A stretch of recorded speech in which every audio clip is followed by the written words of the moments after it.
नमस्कार भक्तों, आप सभी का स्वागत है हमारे चैनल डिवाइन लव पर। आज हम लेकर आए हैं शरद पूर्णिमा की पावन कथा। वह रात जब चांद अपनी 16 कलाओं से पूर्ण होता है और जब धरती पर अमृत बरसता है। कहा जाता है, जो भक्त इस दिन व्रत रखकर कथा सुनता है उसे जीवन में सुख, सौभाग्य और स्वास्थ्य का वरदान प्राप्त होता है। हिंदू पंचांग के अनुसार आश्विन मास की पूर्णिमा तिथि को शरद पूर्णिमा कहा जाता है। इस दिन मां लक्ष्मी और चंद्रदेव की विशेष पूजा का विधान है। मान्यता है कि इस रात चंद्रमा की किरणों से अमृत बरसता है, इसलिए लोग इस दिन खीर बनाकर चांदनी में रखते हैं ताकि उसमें अमृत का संचार हो सके। अगले दिन वही खीर प्रसाद के रूप में ग्रहण की जाती है, जिससे शरीर और मन दोनों को शांति और बल मिलता है। शरद पूर्णिमा का हिंदू धर्म में बहुत खास महत्व होता है। इस दिन विधि विधान से व्रत रखा जाता है और मां लक्ष्मी की पूजा होती है। शरद पूर्णिमा पर देवी लक्ष्मी का प्राकट्य हुआ था और इस दिन मां लक्ष्मी धरती पर भ्रमण करती है। ऐसे में शरद पूर्णिमा के दिन व्रत रखने और मां लक्ष्मी व विष्णु जी की पूजा करने के साथ साथ देवी के प्रादुर्भाव की कथा का पाठ भी अवश्य करना चाहिए। ऐसा करने से व्रत का पूर्ण फल प्राप्त होता है। तो आइए विस्तार से जानें शरद पूर्णिमा व्रत कथा। भीष्म जी ने कहा, मैंने तो ऐसा सुना था कि देवी लक्ष्मी क्षीर समुद्र प्रकट हुई है, लेकिन आप ऐसा कैसे कह रहे हैं कि वो भृगु की पत्नी के गर्भ से उत्पन्न हुई है। पुलस्त्य जी ने जवाब दिया, राजन, तुम अपने प्रश्न का उत्तर मुझसे सुनो। देवी लक्ष्मी के जन्म का संबंध समुद्र से है। यह बात मैंने खुद भी ब्रह्मा जी के द्वारा सुनी हुई है। एक समय की बात है जब दैत्यों और दानवों ने बड़ी मात्रा में सेना लेकर देवताओं पर चढ़ाई की थी।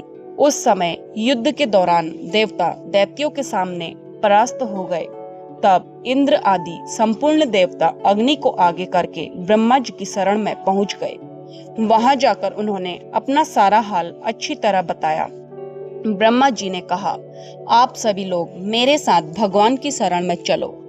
ऐसा कहने के बाद वे संपूर्ण देवताओं को अपने साथ लेकर क्षीर सागर के उत्तर तट पर पहुंच गए और भगवान वासुदेव को संबोधित करके कहा, विष्णु, शीघ्र उठ जाइए और इन देवताओं का कल्याण कीजिए।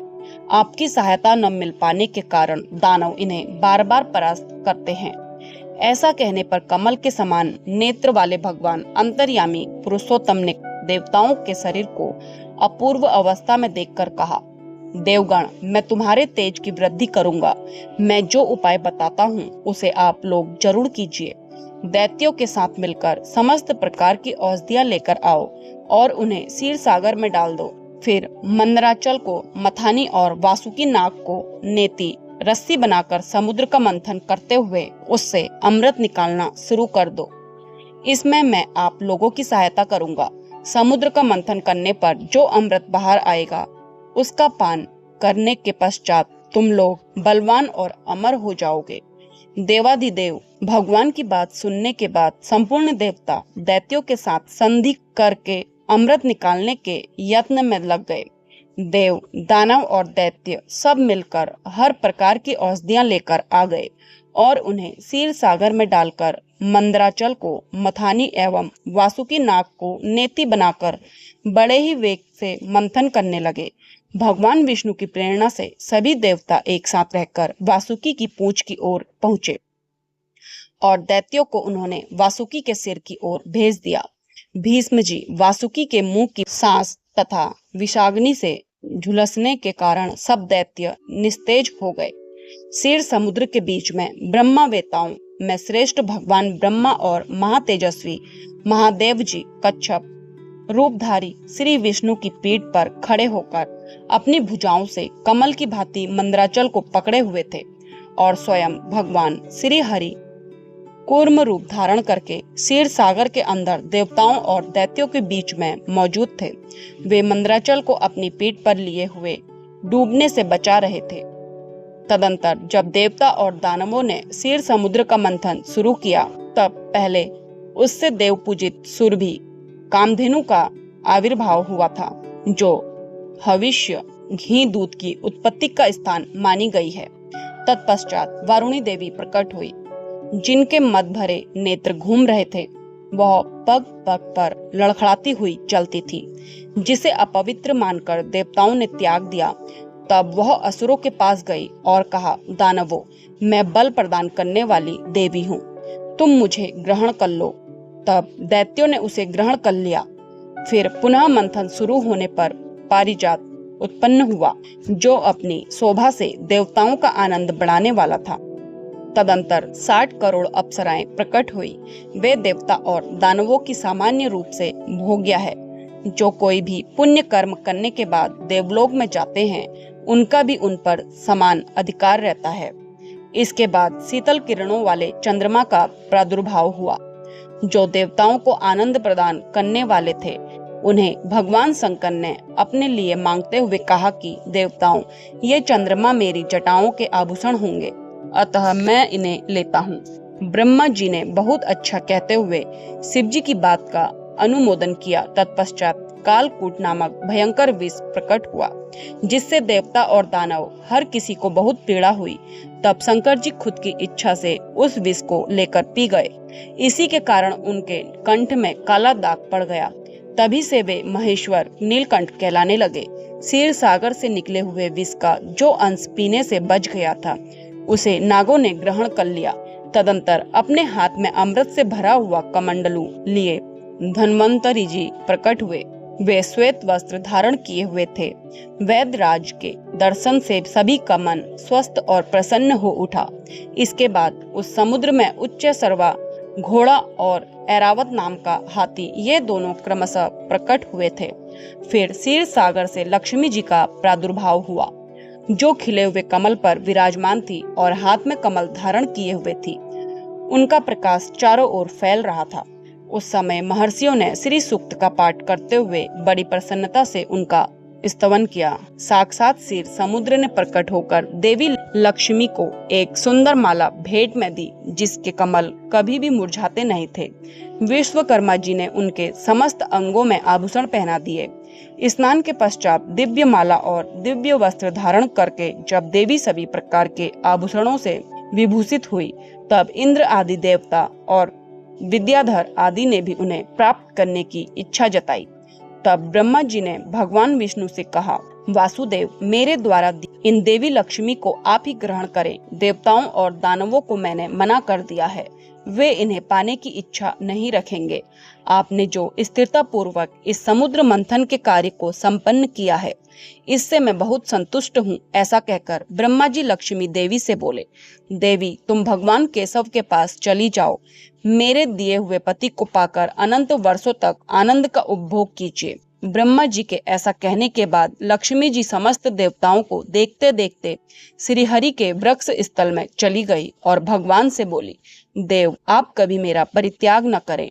संपूर्ण जगत के प्रियतम, मैं सदा आपके आदेश का पालन करती हुई आपके वक्ष स्थल में निवास करूंगी। ऐसा कहकर लक्ष्मी देवी ने कृपापूर्ण दृष्टि से देवताओं की तरफ देखा, जिससे उन्हें बड़ी प्रसन्नता हुई। वही लक्ष्मी से परित्यक्त होने पर दैत्यों को बड़ा उद्वेग हुआ। उन्होंने झपटकर धन्वंतरी के हाथ से अमृत का पात्र ले लिया। तब विष्णु जी ने माया से एक सुंदर स्त्री का रूप धारण करके दैत्यों को लुभाया और उनके निकट जाकर बोले, यह अमृत का कमंडलू मुझे दे दो। उस त्रिभुवन सुंदरी रूपवती स्त्री को देखकर दैत्यों का चित्त काम के वशीभूत हो गया। ऐसे में उन्होंने चुपचाप वह अमृत उस सुंदरी के हाथ में पकड़ा दिया और स्वयं उसका मुंह देखने लगे। दानवों से अमृत लेकर भगवान ने देवताओं को दे दिया और इंद्र आदि देवता तत्काल उस अमृत को पी गए।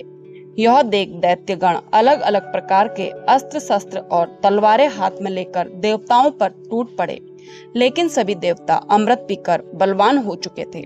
उन्होंने दैत्य सेना को परास्त कर दिया। देवताओं की मार पड़ने के बाद दैत्यों ने भागकर चारों दिशाओं की शरण ले ली और कितने ही पाताल में घुस गए। तब संपूर्ण देवता आनंद मग्न मन हो शंख, चक्र और गदा धारण करने वाले भगवान विष्णु को प्रणाम करके स्वर्ग लोक में पहुंच गए। तभी से सूर्यदेव की प्रभा स्वच्छ हो गई और वे अपने मार्ग से चलने लगे। भगवान अग्निदेव भी मनोहर दीप्ति से युक्त हो प्रज्वलित होने लगे और सब प्राणियों का मन धर्म में संलग्न रहने लगा। भगवान विष्णु से सुरक्षित होने के बाद समस्त त्रिलोकी श्री संपन्न हो गई। उस समय समस्त लोकों को धारण करने वाले ब्रह्मा जी देवताओं से बोले, देवगण, मैंने तुम्हारी रक्षा के लिए भगवान विष्णु को तथा देवताओं के स्वामी उमापति महादेव को नियत किया है। वे दोनों तुम्हारे योगक्षेम का निर्वाह करें। तुम सदैव उनकी उपासना करते रहो, क्योंकि वे तुम्हारा कल्याण करने वाले हैं। उपासना करने से ये दोनों महानुभाव हमेशा तुम्हारे क्षेम के साधक और वरदायक होंगे। ऐसा कहकर भगवान ब्रह्मा जी अपने धाम को चले गए। उनके जाने के पश्चात इंद्र ने देवलोक की राह ले ली। तत्पश्चात श्री हरि और शिव जी भी अपने अपने धाम वैकुंठ और कैलाश में जा पहुंचे। तदंतर देवराज इंद्र तीनों लोकों की रक्षा करने लगे। महाभाग इस प्रकार लक्ष्मी जी शीरसार से प्रकट हुई थी। व्रत विधि: प्रातः स्नान कर सफेद वस्त्र धारण करें, माँ लक्ष्मी और चंद्र देव की पूजा करें, खीर बनाएं और रात में खुले आकाश के नीचे रखें।